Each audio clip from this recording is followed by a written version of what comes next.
Good evening. I'm M. Jubar Ahmed, coordinator of South Asian Young Politician Forum. Thank you so much for joining with us. Today we have a very special guest, Ms. Dunya Maumoon, the Honorable former Foreign Minister of Maldives. Thank you so much, Ms. Dunya Maumoon, here and for being here. South Asia has become the center of discussion in the world politics. The recent revival of Taliban in Afghanistan, the military coup in Myanmar, the Rohingya crisis in Bangladesh, the war-like situation between India and China, India and Pakistan has intense the regional scenario day by day. Beside this, USA and Chinese exchange and that several types of polarization that happens difficulties in South Asian countries. Today, in our special guest, Ms. Dunya Maumoon will share her experience and brilliant knowledge with us regarding these issues. Thank you again, Ms. Dunya Maumoon, for being with us.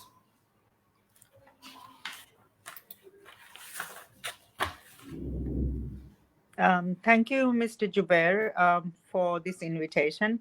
And I'm very honored to be here. And it's a pleasure to see young people like you take an interest in what's happening around the world and particularly in the South Asia region. And I know you are part of the Young Politicians Forum, and I commend you for the work that you're doing. And I look forward to sharing my views with you and our audience today. Thank you. We can go for our first question. Ms. Dunya Maumoon, you know about the competition between China and India and to intense influence in South Asian countries. Besides this, the minor countries they are being interfered by them several times in different ways. It may be the domestic issues. Now, my question is to that: what is your opinion, and how could you evaluate the Indians' Big Brother diplomacy and Chinese death diplomacy in South Asian countries? Yes, of course, South Asia is a big region with a number of countries, and we have a very large population in our region. We also have a number of challenges that we face in terms of trying to achieve the goals that our people wish to have, and in ensuring that their rights are protected and their access to basic rights such as housing, education, health. There are still so many living in poverty in our region. So, of course, for us, the relationships with the big countries, particularly India and China, is of paramount importance. Unfortunately, the increase in rivalry between these countries have caused a number of issues for smaller countries such as mine, Maldives, because we rely on some of the support coming from loans for our development. Our people want to see a rapid development in our countries. We had traditionally been friends with both India and China, who have supported us in our development, and our people value that friendship. But I think, unfortunately, many countries in our region have been forced to take a particular side in this rivalry. And while one accuses the other country of using this debt trap, I think in the case of Maldives, we see a number of loans coming in the former government with the Chinese, but in this current government with the Indians. So the pattern repeats itself. So you cannot say one country cannot accuse the other, because ultimately, I think this talk of debt trap applies to both countries. But talking about debt trap, we have to be particular on the terms of the loans that are coming in. And I think sometimes if they're favorable loans that your country can manage the development and return, I do not see big issues with it. But if you are tied up in situations where it's difficult for you to return the loans, and there's also other pressures that come onto your country which are tied with these loans or other development assistance, then that I believe is an issue. So I would like to say that it's important for our countries, and I say that for Maldives too, that we balance our friendships and also we do not compromise the independence and sovereignty of our countries, because it's very easy to do that in the current situation where there is rivalry between the superpowers. And so you cannot say sovereignty of our country.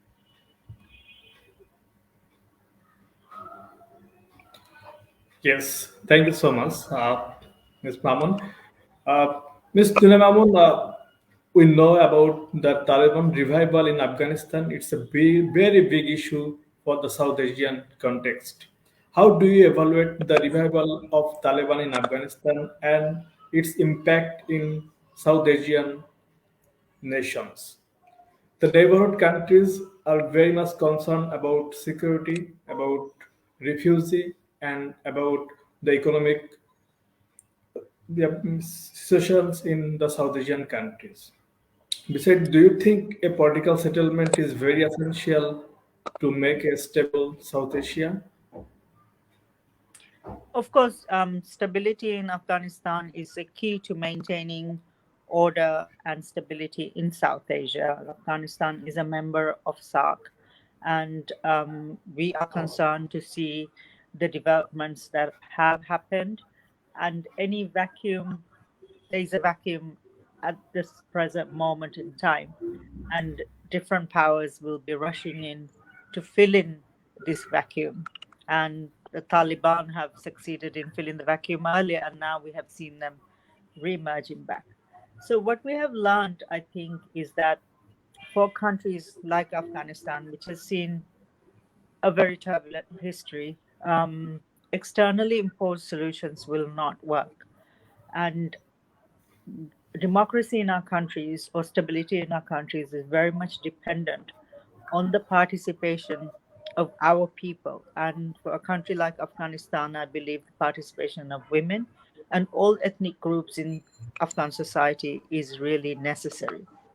So we do have an opportunity here where South Asian countries can work collectively with political leaders in Afghanistan.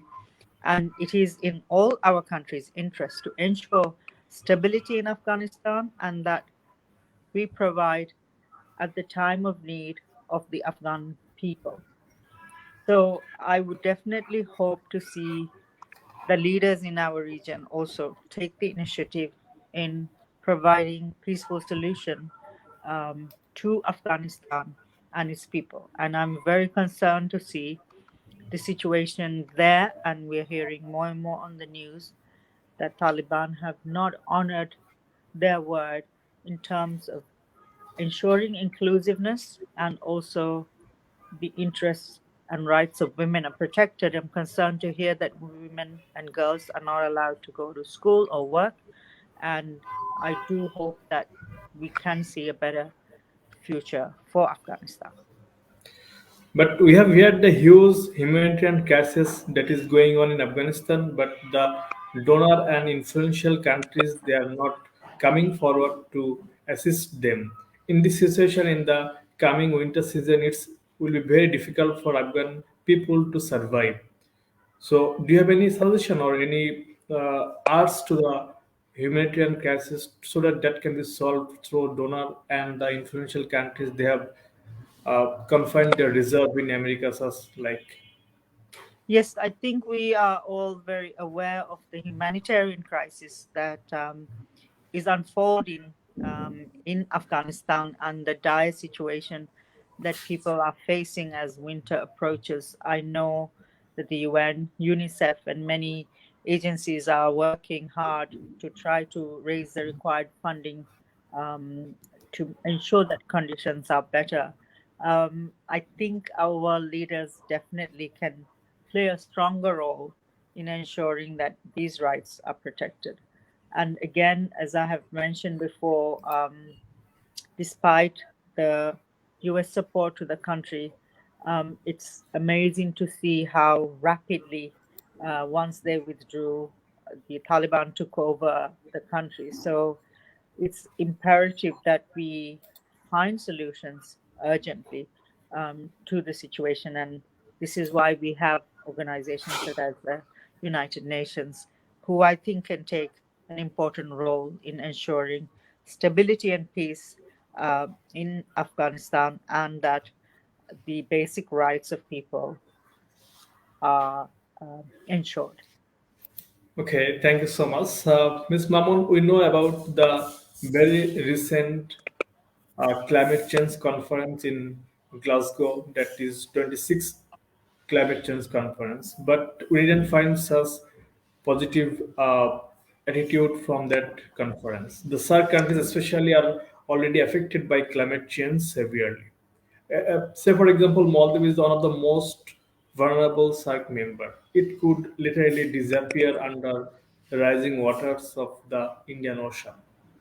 But there should have been a common strategy, a shared concern representing the eight member states in the 26th climate change conference in Glasgow. But it didn't happen, or it didn't get any news as this.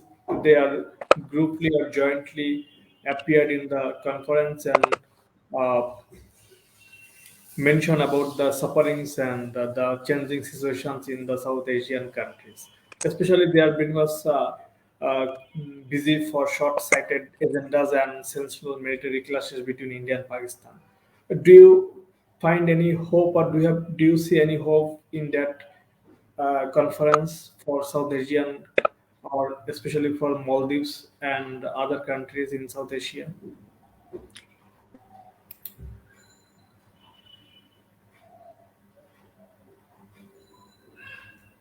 Sorry, there's a little interruption, but I'll come back. Obviously, climate change is a huge challenge for a country like Maldives, which is very many low-lying islands, one of the lowest-lying countries in the world. So, unfortunately, climate conferences now seem to have become like more like carnivals rather than places where serious multilateral diplomacy is actually happening in order to craft solutions to the crisis at hand. Of course, the problems are quite complex. And we know, though, that it is the industrialized countries that have polluted the climate, and that they should really be concentrating or giving more commitment to cutting emissions, so that also emerging economies should not repeat the mistakes that old industrialized countries have made. And it is possible for us then to transit to a greener and more climate friendly economic development. For that, we need funding also from rich countries. So it is unfortunate, I think, that this last conference also did not really meet the expectation of many people in the world that had hoped for better solutions and commitments, especially from the industrialized and the bigger, powerful countries. But India and China, particularly, I feel, did not really push through to that country. So, Maldives, for example, we are paying the price for the pollution that has been caused by the larger countries. Of course, I believe SARC have often discussed this issue. We had tried within SARC to take a common stand at climate conferences in COP13 in Bali and also Indonesia in 2007. um, Bali in Indonesia, I mean, and SARC presented a common position at the negotiation. And this position was held by the Maldives President, Maumoon Abdul Gayoom, my father, who has been vocal on this issue for a number of years. The other SARC leaders also accepted his proposal. So I do still believe that a strong and inspiring leadership will be able to overcome challenges and craft a consensus on key issues such as climate Ma'am, change. there are several proposals have been accepted, but yet now we didn't find any implementation of that proposals. What's wrong with these proposals, and why the South Asian leaders they couldn't or to implement such proposals that have been taken for or to save this region? I think the priority continues to be given for economic development, and unfortunately, though small But is it countries. possible to keep this region in uncertain way? Is it possible for them to develop economically? The economic development also depends on the climate change. Yes, I believe though we cannot develop just while destroying the planet. End of the Say, day, for example, the southern part of Bangladesh is already been abolished because of climate change. So, what about the development of economic development? If you cannot restrain or you cannot restore our own land, own people, why we need to develop economically? exactly. Our planet has to be safe. Our countries have to be safe for us to be able to go ahead with economic development. So I think our leaders still have not given this the urgency that is required to come to agreement to ensure that the warming is kind of not totally stopped, but at least reduced so that our countries can be safe. So to answer your question, I believe there's a lot more we have to do. And I'm glad, though, to see younger people and the publics of many countries are so much more aware and raising these issues and putting the pressure on the leaders. And this, I believe, needs to continue. Otherwise, we will unfortunately be in a very sad situation, which seems to be happening at the moment. Yes, we are hope for the best. Ms. Mamun, we'd like to change our topic here. Now we'd like to go directly in politics. In South Asian politics, there is a common phenomenon about the dynastic succession. In all the countries, there is a very normal example of dynastic succession in those countries. And the other people, other political parties who don't have are not privileged to engage in politics, they always condemn such dynastic succession in the countries. Say, for example, Rahul Gandhi in India and the Bilal Bhutto in Pakistan. The people they condemn them about the dynastic succession. Now, my question is to you that dynastic succession is still having a place in South Asian politics, and where do you see the dynastic succession in future? So I believe success should be a result of one's own hard work. And that should be the basic principle for achievements in any type of work, whether it's politics or business or entertainment. Of course, in Asia, we have seen the important role of families, and particularly in politics, we have seen families that have been more active or that many generations have been involved in it. But not just South Asia. I think if we look at countries like the US, I think the Kennedys are a famous example. So we have seen it in other parts of the world as well.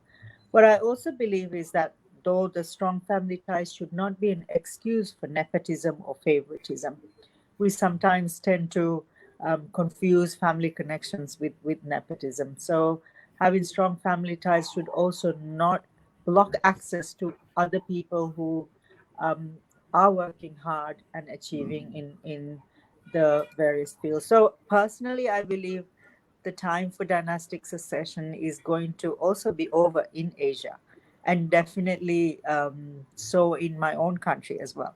For example, though I come from a family that has been deeply involved in politics and my father has served the country, I believe for my own future, it is my own hard work that will give me, hopefully, the results or success that I would look for because I do want to contribute to my country and to the people. So it does not come, I believe, on a platter to anyone. And I think you had mentioned the example of India. I think that is a prime example because where the Gandhis had contributed and been very successful and very powerful for a long time, but we have seen a big change there as well. So, finally, I wanted It to is say, said that they are privileged in the political families, so they have in lot of public support, lot of political activists. So it such side of the privileged. So it's easy for them to enter in politics and to get a popularity in the shortest possible of time. I agree. I think when you have a certain background of family, maybe when you grow up as well, you are often surrounded by the politics. So you are kind of learning from within your family. But I think family alone is not enough for anyone to achieve positions anymore. I think as individuals, you have to show your commitment and your work and what you believe in and what you stand for. So for the whole of South Asia, I think we will be seeing change. The generations that are to come, or the younger generations, do not believe in handing over positions purely because a particular person is from a family. That's how I see it. Of course, we have to see how things are going to happen. Again, even Sri Lanka, we see there have been strong families and that continue to, but individuals in those families, I think, have to prove their own worth, which was not the case perhaps in the past, where you were just said, I am son of or daughter of where you're coming from. Then it was very easy for you to be in particular positions. But I don't believe this will continue now. I think there's a big change I happening think now. after hearing such brilliant discussion about dynastic succession, who has some problems and they understand the reality actually, it's not easy term for the people to get enter in politics and to get a popularity here actually. Thank you so much, Ms. Dunya Mamun. My Ms. Mamun, in the South Asian countries, there's a basic thing that is happening very recently or within 10 years or 15 years. The government who are real actually ruling the country, they are ignoring the democracy. They're ignoring the people's opinion. They're ignoring the people's perception. They're just enjoying a hybrid regime, or they are going through in the autocratic way. They are liking the autocracy, the form of autocratic government. In all countries in South Asia, more or less, we are seeing the same scenario. Actually, what's wrong with them and why they are going or what they are enjoying such autocratic attitude, autocratic system of governance. And in this case, as you are from Maldives, so I can give another question to you. How do you evaluate the democratic process and challenges actually in Maldives? Do you think the present government keeping the words that they promised to the people? Maldives, as you know, was only in the last 12 to 13 years that we had embraced a modern democracy in that way. It prior to in the 60s, 70s, we were still a sultanate with the king, and it only changed to a republic recently, and we have the presidential form of government. So it was still like a single party rule till 2008. In 2007, our new constitution, which allowed multi-party system, came into place. Maldives, though, we did rush into these changes, so there were a lot of changes that happened quickly, and our people's awareness and also what the role was of the new institutions was not so clear, and we faced a lot of criticism from the rest of the world. And in fact, we were really pushed into a Western style democracy, which is very confrontational in a very short span of time. So, unfortunately, the division in our society, within families, all these things had quite a difficult impact on our country. So, sadly, I feel with these changes came in other elements like corruption increased. Still, an independent and fair judiciary is something that we want to see, but it's still a lot of work to be done. So, it's a work in progress, and my hope that things don't go worse than it was, that we will keep moving in the right direction. Of course, democracy in South Asia itself is now in retreat, I think, because there's a new normal in South Asia where we have more populism, polarization, also demonization of certain ethnic and religious groups. So we need to see a stronger leadership in South Asia who demonstrate better democracy. There is a disturbing tendency to see more leaders who are authoritarian. and they seem to be getting a warm welcome from their people or in other countries as well. So the whole of South Asia region, I think we have a lot yet to learn on how we should move ahead in strengthening democracy. And unfortunately, definitely in my own country, I feel that politicians tend to be promoting themselves and maybe enriching themselves, but the wishes of the people and the many challenges that they face are not being addressed. And unfortunately, their standards of living, their access to basic things is not improving. So many people are disappointed with the political parties and disappointed with the new democratic system as well, because it has not Ma'am, delivered yet for the if people. such tendency carry on our politicians, our seniors, isn't it a negative message for the young politicians like us who would like to run our politics in our own countries? If such tendency happens day by day, Yes, it is. It will be disappointing, but I feel the younger generations are the hope, because again, if you look at my country, there are but young because people who from are. our earlier age, we are struggling for establishing people's rights. If Mhm. we violate our own struggle, if we violate the people's rights, how could we continue our politics? It will be tough for us Um, because our yes, generation, our young politicians, they don't like autocracy.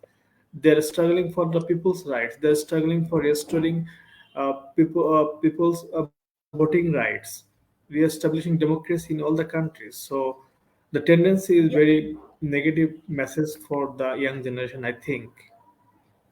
the young people though are our hope, because you have a strong voice and you have access to the media and social media, and particularly social media is very strong. So in my country as well, while I'm not sure how well the opposition is holding the government accountable, young people are. But So they are watching in everything that that is case, the happening. governments are imposing several types of digital security acts to control the social media, to control the media. So it's not a very easier, tough or easy thing to the people to Mm, condemn, to protest through social media, because digital security act is another factor that you can be yes. persecuted by the government in different ways, different times. Okay. In Maldives, I feel we have achieved quite a free media, and particularly on the social media side. So, though governments may try, I feel it is not so easy to regulate, because people are reporting from across the world, if you will, and especially young people now who can put out so much information about what is happening. And I'm sure in your countries as well, despite the challenges, that would be having a more of a role in spreading information about things that are going on. You can discuss with each other, you can hold forums, and you can create more awareness on what is not going right. And I am hopeful, definitely, for our region, that the coming younger generations, with your active engagement, will be able to improve things, because younger people, I think, naturally do not like, as you mentioned, autocracy. They want equality, they want But it's the this freedom responsibility for and the right. senior leaders to make a congenial atmosphere for the young generation, to make a congenial atmosphere for the young people or young generation, so that they can smoothly run their politics. The responsibility for the senior leaders, actually, I think.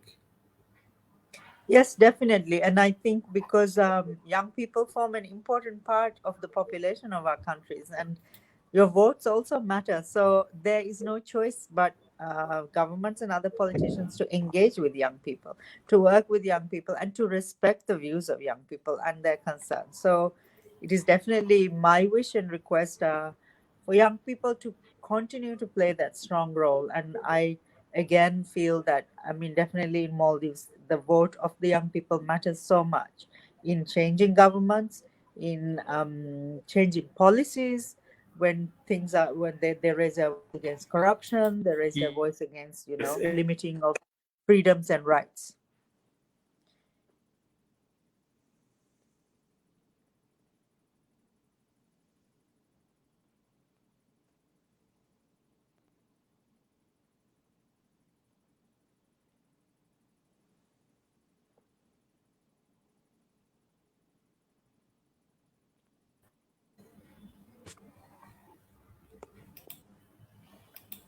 Hi, hi.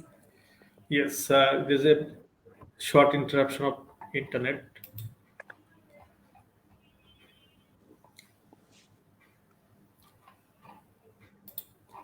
Ms. Dunya Maumoon, do you have any suggestion or any speech or any comments for the young generations in South Asia? Do you think this generation could lead their countries? Do you have any idea about them? Do you have any negative perception about them? What is your evaluation about the young generations in South Asia? I Can you definitely depend on feel, them? and I think so. I see the young people in my country, and this includes young women, and their involvement, their understanding of issues, and the fact of their engagement. Of course, there are young people who also hold the view, oh, all politicians are bad, politics is bad, things are not going well, and they kind of stay away. But my message to young people is, if you want to see things improve, if you want your country to progress, if you want better life for yourself and your families, then um, you cannot give up and step away and just watch from a distance and criticize. You have to be engaging, you have to be aware, and you have to have a positive role, because you are the future, and it is what you make of it that you will see for your families, and particularly for your children as well. So I think my message to young people is to really continue to engage, watch what is happening around you, and to speak up and to voice out your concerns and to call out when things go wrong, and to put your leaders and make them accountable so that they are there and that they will hear you. So they have to deliver on the promises that they make, and they have to make sure that things are going right, because they know people are watching, and they know the young people are watching. And I think that is the reality that I would like to see, definitely. Yes, ma'am. Before a politician, you are a professional diplomat, I know from your biography. So, in the case of diplomacy, in the field of diplomacy, you have acquired enough knowledge. So, can you share your knowledge with us about what actually the challenges for the women in South Asia to involve in politics? Of course, in Bangladesh, we have PM, we have main opposition, third opposition in India, in Pakistan, and Maldives, in Sri Lanka, huge women leadership there. But uh, in the grassroots level, it's not possible for them to involve in politics. Actually, the women, there are huge challenges there. So, do you have any message for them? Yes, of course, South Asia particularly is seen as a very patriarchal society with very traditional views on women's roles and positions, and that may have been the case in the past. But I am proud to have been the first female foreign minister of Maldives, and where I Maldives. worked at the ministry, we saw that more than 80% of the diplomats were actually women. And now, even today, under the new minister, we are seeing a number of women being posted as ambassadors to the missions. And I remember myself encouraging many young women to go ahead in their careers in diplomacy. So, in terms of gender, though, of course, there's so many challenges that we continue to face, and women do have to bear a lot of the brunt of being with the children, with families, being the caretakers in their families with elderly parents, or many challenges. So in Maldives as well, we have women active in the political parties and within the civil service. A lot of women, but at decision making positions, they're still very low. And I think if we look at South Asia as a whole, we still would be seeing this kind of trend. And I think the good thing, though, is, for example, 20, 30 years back in my own country, for example, women were barely there in the tourism field. They were barely there in many other fields which were dominated by men. Now we see more and more women out there. Sadly, in Parliament, we have less women. I think we do need to understand the challenges, and we do need to give women the support. And I was recently mentoring a younger girl who was involved in politics in her island development committee. So I think, of course, there are more experienced women who can give that support and guidance to younger women. And I think attitudes have changed though amongst the younger generation. So between a husband and wife, it's now more accepted for women to be out there, for women to work, women to bring in the pay as well.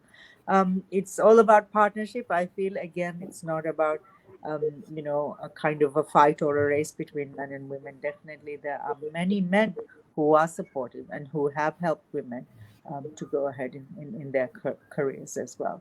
Of course, politics is one of the most difficult, and I think because women are, there's an intrusion into their personal lives and children may be affected. So these things have kind of been difficult for women to handle, and that's why they have maybe kind of not been so keen to go into the political field. There's also issues to do with financing, and though women do, I believe, make very good politicians, and I think they make good leaders. If you look at COVID, you can see that many women leaders were actually the ones who really handle the situations in their countries very well in addressing COVID and in kind of helping their people in that very difficult time. So let's hope that we will see more and more Yes, changes, and men have a strong role to play, and younger men, I believe, already have the thinking that they are supportive already. So hopefully, again, I another think your elder message generation. will. Yes, yes. I think your message will be a positive. Uh, Positively, they will receive your message positively. Thank you, Ms. Dunya Maumoon. We are just a post-COVID situation, and during the COVID pandemic, we have seen the problems that our governments they faced during the COVID pandemic, and we have also seen their helplessness actually. Meanwhile, Indian PM he initiated a collective effort in this region, but we didn't find or we couldn't get any further initiative in that uh, during that time. So we have suffered a loss. Besides this, the vaccine diplomacy is another factor for China and India in this region. Of course, they have a business look instead of the humanitarian look. My question is to you: in the post-pandemic period, we are suffering a lot economically. We are suffering also in different various ways. So, in this case, is it possible for the South Asian countries to work together in a collective effort so that we can face these post-pandemic challenges? Actually, we are in the third world countries, developing countries, so it's not possible for us to survive or to revive those shortcomings in the single way. So, what is your recommendation actually? Yeah, of course, yeah. COVID, I think COVID-19 brought a huge challenge to the whole world, and something that was totally unexpected in how this virus spread, and all the how many lives were lost, and how many people lost their jobs and livelihood. So it was a huge challenge even to the very developed worlds and countries, and especially for South Asia, where we already have so much of poverty and so much challenges. It was a very, very difficult situation, definitely. And it was the time, particularly for leadership, to gain the trust of people, because you could not really address or contain the situation without having the public's trust in their leaders. And I think the countries that did well, again, the good leadership showed the people and gained their trust in going ahead. Of course, it was a very difficult situation, and I remember particularly the many people who have lost loved ones and have lost jobs, and the effect it's had on many countries and communities. But in a way, it also provided an opportunity, particularly in South Asia, for the countries to work together collaboratively. And as you mentioned, South Asia has the largest vaccine producing capacity in the world, and India is one of the countries that has that capacity and produce so many vaccines. And we are grateful in the region, even Maldives, that we did get vaccines produced from there, which helped us to overcome that very difficult situation by increasing or rapidly vaccinating our population. But at the same time, had we taken a kind of united position on the question of patents, South Asia region would have been in a stronger negotiation position, and that unfortunately we did not see. And personally, I also felt that even at a global level, the leaders did not really work well united to address the situation that could have prevented us from seeing that rapid spread across the world.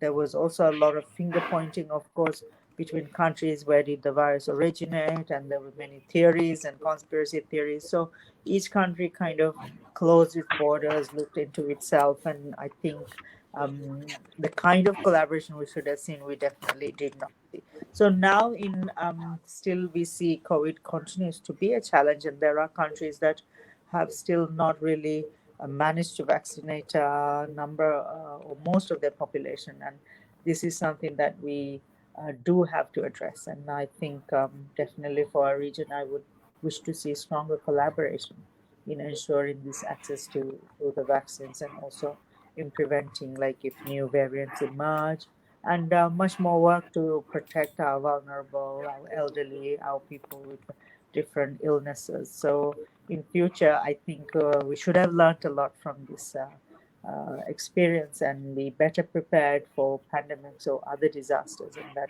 would include better collaboration in our region. Yes, thank you so much. We are in our closing session. So I would like to get a very short comment on Quad and its impact in South Asian countries, on its economy, on its politics, on its security, because it seems very important for us. And every country they are discussing about Quad, and India is supposed to join in Quad, and different countries are being offered to join in Quad. And here is the Chinese, the China, they also opposing the Quad. So it is a very difficult situation for the minor countries in the region whether they will join or not. So the region has become very difficult and complicated politically.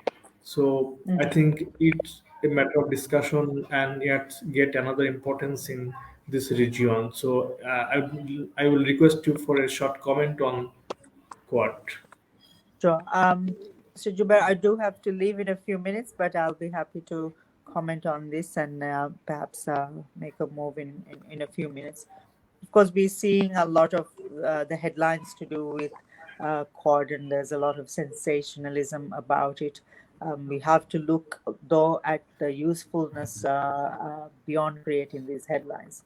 Of course, military alliances and counter alliances tend to set in motion security dilemmas that don't often favor peaceful resolution. And I strongly believe that we need to see actual action in peaceful resolution of disputes. Global groupings, whether they're alliances or non alliance movements, will be useful only if they foster this peaceful resolution of disputes, promote inclusive governance and development and prosperity. Saying that the maritime security and stability of the Indian Ocean are of paramount importance to Maldives and also to other countries in this region, South Asian region, and the whole Indian Ocean rim countries. So we know the reality, of course, of the increasing or rising power and strength of China and the competition with other countries. So definitely, I believe that we do need to see more and more peaceful resolution, dialogue, and discussion. And I hope that the Quad can also play a role in that way rather than in increasing the confrontation, which is very uncomfortable for countries such as us to be caught in this kind of rivalry that is happening. And so it's not military solutions that we need or alliances. And I feel that this is the time really to have more peaceful resolution, and that is only through dialogue rather than anything else. Yes, we are in the closing session. There are several issues in our region that is unsolved. To solve these unsolved issues, to solve the dispute, we need a collective or combined effort, and we need to more concern on connectivity, more concern on democracy, more concern on regional security and economy too. I think a regional connectivity, a regional connectivity can play a vital role to solve this disputed thing. And I think for the young politicians, they should follow those who are actually working for the general people. And an effective regional forum that can play a vital role to if the influential countries consider this forum positively. I again appreciate Ms. Dunya Maumoon for participating and delivering brilliant, knowledgeable, and important news and views that she shared with us. That will be grateful to all of us. Thank you, Ms. Dunya Maumoon, for giving me a chance to work here and to speak for all the people. Good night and thank you for all. Thank you so much for the opportunity, and I wish the best of luck to the young politicians. Please keep up this very important work, and please hold the leaders and other politicians in your country accountable, and also encourage the whole world leaders to play a positive role through dialogue. I think our young people do not wish to see confrontation or war or disputes happening, and I think if the young people unite and work together, definitely we will see a better world, inshallah, for the future. So, once again, thank you for the opportunity, and I wish you the best of luck in your work, and also peace and stability and prosperity for the whole South Asia region and for the whole world. Thank you so You're, much mo- once again. Thank you're most welcome for giving me. Thank you so much. you. Bye.